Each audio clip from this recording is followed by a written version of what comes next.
तो चलिए आज बात करते हैं दुनिया के एक ऐसे हिस्से की जहां इस वक्त शह और मात का एक बहुत ही खतरनाक खेल चल रहा है। ये एक ऐसा संकट है जहां बस एक गलत कदम और पूरी दुनिया की अर्थव्यवस्था हिल सकती है। सीधे चलते हैं इस तनाव के बिल्कुल सेंटर में।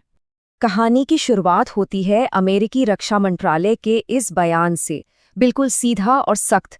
ये एक लाइन ही उस तनाव को बयां कर देती है जिसने दुनिया भर की सांसें रोक रखी हैं। मामला है हॉर्मुज़ जल डमरू मध्य का। ये सिर्फ एक पानी का रास्ता नहीं, ये दुनिया के व्यापार की लाइफलाइन है। और आज यही लाइफलाइन एक मिलिट्री टकराव का अखाड़ा बन चुकी है। सोचिए, जहां से दुनिया की एनर्जी का एक बहुत बड़ा हिस्सा गुजरता है, वहां आज सब कुछ थम सा गया है। तो सिचुएशन है क्या? एक कंप्लीट डेडलॉक। एक तरफ ईरान के जहाज हैं जो बाहर निकल ही नहीं सकते, और दूसरी तरफ हैं बाकी देशों के जहाज जो क्रॉस फायर में फंसने से डर रहे हैं। नतीजा, एक खतरनाक सन्नाटा पसरा हुआ है। पर सवाल ये है कि आखिर हम इस खतरनाक मोड़ पर आ कैसे गए? इस संकट के पीछे की कहानी क्या है? चलिए इसी को समझते हैं।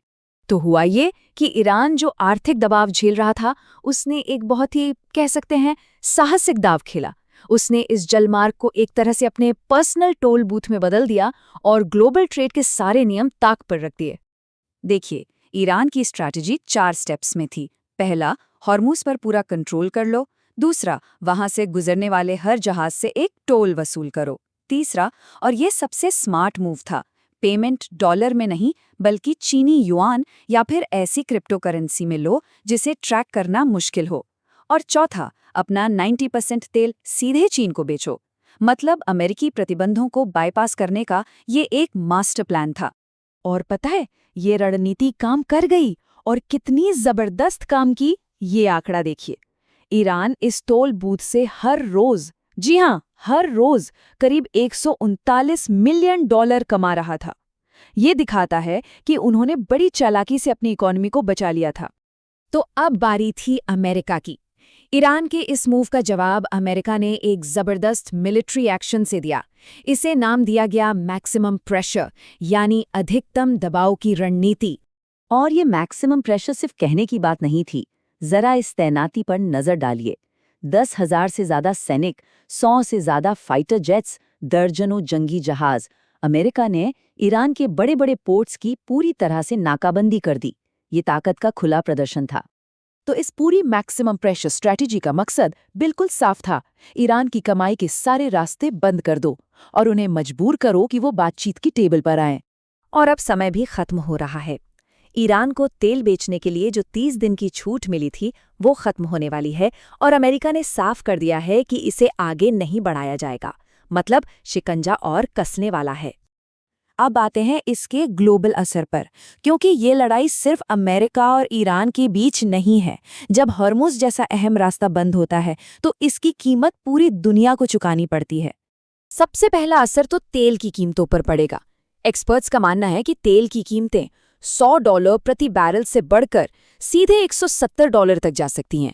और इसका सीधा मतलब है कि हमारे लिए, सबके लिए, ट्रांसपोर्ट से लेकर रोजमर्रा का सामान, सब कुछ महंगा हो जाएगा। अब जरा IMF के इन आंकड़ों पर नजर डालते हैं। ये बड़ी दिलचस्प कहानी कह रहे हैं। एक तरफ देखिए अमेरिका की इकोनॉमी, वो असल में इस संकट से फायदा उठा सकती है क्योंकि तेल की कीमतें बढ़ेंगी।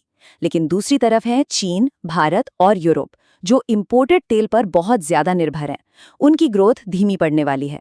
साफ है कि इस संकट में किसी को फायदा होगा तो किसी को भारी नुकसान। और इन बड़े बड़े आर्थिक आंकड़ों के पीछे एक मानवीय पहलू भी है।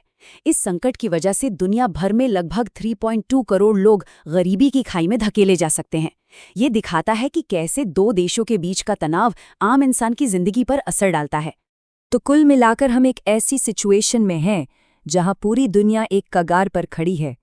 ये शतरंज का एक ऐसा खेल है जिसमें किसी के पास भी जीतने का कोई आसान रास्ता नहीं दिख रहा। तो मामला फंसा कहाँ है?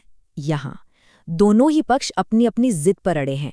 ईरान कह रहा है, पहले हमारे नुकसान के $270 अरब दो, फिर बात करेंगे। और अमेरिका का कहना है, पहले अपना रवैया बदलो, हमारा दबाव तब तक जारी रहेगा। और बात यहीं खत्म नहीं होती। ईरान ने भी अपना तुरुप का इक्का निकालने की धमकी दी है। रेड बीज, ये छोटी छोटी बहुत तेज चलने वाली हमलावर नावें हैं जिन्हें बड़े जंगी जहाज़ों को परेशान करने और उन्हें नुकसान पहुंचाने के लिए ही बनाया गया है। तो हम इस विश्लेषण को इसी एक बड़े सवाल पर छोड़ते हैं। शाह और मात के इस ग्लोबल गेम में पहले कौन झुकेगा, किसकी चाल भारी पड़ेगी?